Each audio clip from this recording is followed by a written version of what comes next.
Hi everybody, this is a video overview of this knife, and this knife is a Sprint Run Paramilitary 2, and the blade steel is Elmax. Elmax is a powder metallurgy steel from Böhler Uddeholm, a European steel company, and this is a Sprint Run that is exclusive to a Spyderco specialty retailer called Bento Box Shop. And Bento Box Shop has commissioned other Sprint Runs before. They had an M390 with Blue G10, Paramilitary 2. They've commissioned other versions and variants of Spyderco knives. And they also have out of print or out of production Spydercos, new old stock of stuff like kiwis and salsas. And if you have a hard time finding something on the forums or on eBay and it's a Spyderco and it's out of production, you should probably go check out Bento Box Shop. They're a pretty small organization. I think they only have Spydercos, but the work they've done with Spyderco to bring us Sprint Runs has been really great. And so the reason I'm doing this overview so quickly, because I got this, the knife was released on the Friday before this review, and this overview is being recorded on Wednesday, is twofold. First, I wanted to let you know that they're still available. So this Sprint Run comes in at 199 bucks, and it's already on eBay for 265 bucks, but they still have them in stock. So if you're looking for a Paramilitary 2, which a lot of people are, and you want to get an upgraded steel, or a different steel, then head on over to Bento Box Shop and take a look. The other reason I'm bringing this really early is because I've already reviewed the Paramilitary 2, so I'm familiar with its ergonomics, with its performance, with the blade shape, and all that kind of stuff. But I wanted to bring it, I wanted to put this video out so that you can see a couple of things that are a little different than the normal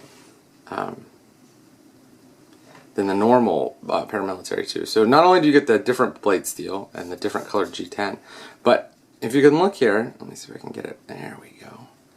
The grind on the cutting bevel is much better on this model than on the Paramilitary 2, the stock Paramilitary 2s that I've handled. Typically what happens is it gets real sloppy right here around the Casso. A couple other things, the jimping for whatever reason seems to be a little better on this model than the other models, but it's just a little bit of an improvement and probably not worth it unless you really want the different steel.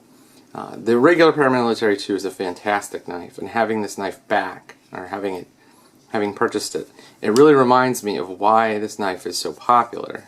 So you have a big 3.5 inch, 3.44 inch blade. The whole package weighs 3.75 ounces. So it's a very, very slim, very, very solid knife. Compression lock is excellent. It's one of the better locks out there. The really cool part about the compression lock is you can close it without ever putting your hands in the way of the blade. And so it gives you a little bit different take on how to close a knife. So if you're used to the liner lock, you're going like I am, frame lock or liner lock. The other thing that I really like about the Paramilitary 2, in addition to the lock and the blade shape and the thumb hole, is the fact that you can get a full 4-finger grip way back here. So if you need to do like pretty heavy cutting tasks, you can sort of lean way back and hit it with snap cuts. But if you need to do precise cuts, you can do that as well. You can get choked up right next to the blade and right next to the cutting edge and give you a lot more cutting performance, a lot more control and precision. And I think this is probably one of the reasons why this knife is so popular, because it is a bigger knife. It's bigger than the average Spyderco, or bigger than the Delica.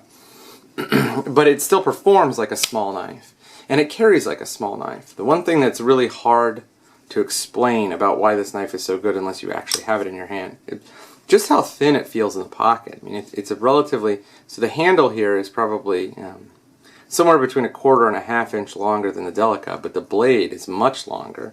And in the pocket, because the liners have been nested into the G10, the knife just has a very thin feel to it. I mean, it's very thin. And it's not quite as tall as most Spydercos. I mean, a lot of Spydercos have this giant hump to accommodate the hole. And here, I mean, it's still pronounced, but it's not as big as other knives. Or it's not proportionally as big as other knives. So here's the Paramilitary 2. And here's a knife that I have in for review right now, which is the Lion Steel SR1. And if you notice, the Lion Steel SR1 is much thicker than the Paramilitary 2. And the blade shape, the blade is very, very tall. I mean, as you can see, I mean, the blade on the Paramilitary 2, even with the hump, is a little shorter than the blade on the lion steel. And so even though this knife is considerably bulkier, you're getting you're probably getting a little, probably about the same amount of reach, but a little less cutting edge because this has a much more pronounced curve. But you're getting the same amount of reach, and it is in a smaller, lighter package.